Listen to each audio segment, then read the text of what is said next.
Teen loses leg after broad daylight beach stabbing. On Monday, May 25, 2026, a teenage boy was stabbed in broad daylight on Barry Island, the popular Welsh seaside resort that draws thousands of families every summer. The attack was so severe that surgeons had no choice but to amputate his leg. What should have been an ordinary bank holiday Monday turned into a nightmare that's left a young person permanently disabled and a community demanding answers. The stabbing occurred in a public area during daylight hours, when Barry Island would typically be bustling with visitors enjoying the beach, amusement park, and promenade.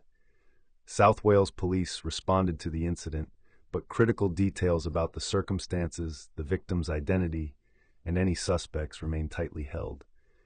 What we know for certain is that the injuries were catastrophic enough to require amputation, suggesting either the blade struck major blood vessels or the damage to muscle, bone, and tissue was irreparable. In the aftermath, local residents launched a fundraising campaign to support the victim and his family through what will be a long, expensive recovery. Prosthetic limbs, physical therapy, mental health support, and home modifications don't come cheap, and the NHS, stretched as it is, can only provide so much. The fundraiser reflects the tight-knit nature of Barry, a town of roughly 54,000 where everyone knows someone affected by tragedy. South Wales Police are actively investigating and have issued urgent appeals for witnesses. Anyone with information about the stabbing is asked to contact them immediately at 101, quoting the relevant incident number, or to call Crime Stoppers anonymously at 0800-555-111. In cases like this, seemingly minor details matter. A person running from the scene, an argument overheard, a vehicle speeding away. Digital evidence is equally crucial. Police will be scouring CCTV footage from businesses along the seafront, analyzing mobile phone data to place individuals at the scene, and combing through social media for any chatter about the attack. Barry Island has a complicated reputation. To tourists, it's a nostalgic throwback, immortalized in the BBC sitcom Gavin and Stacey, and famous for its retro fairground and fish and chip shops. To locals, it's home, but like many British coastal towns, it grapples with seasonal crime spikes, youth gang tensions, and the social problems that come with economic decline. The island's far-right beach area, where a rock wall juts into the water, has become an unofficial teenage gathering spot. Local residents will tell you that on any given evening, especially during school holidays and bank holidays, groups of teens congregate on those rocks, drinking cheap vodka and cider, smoking cannabis, away from the main beach where parents and younger kids play.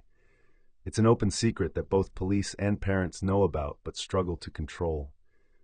The rocks offer privacy, a sense of territory, and crucially multiple escape routes if police patrol cars pull up. Whether the stabbing was connected to disputes over this territory, drug deals gone wrong, or something else entirely remains unclear, but the location matters. These informal teenage hangouts are where grievances fester, where alcohol and drugs lower inhibitions, and where a shove can escalate to a stabbing in seconds. Knife crime across Wales has been rising steadily, mirroring broader UK trends. In 2024-2025, South Wales Police recorded a 12% increase in knife-related offenses compared to the previous year, driven partly by County Line's drug operations and partly by a generation of young people who've normalized carrying blades for protection. The cannabis and alcohol culture among Barry's youth isn't unique.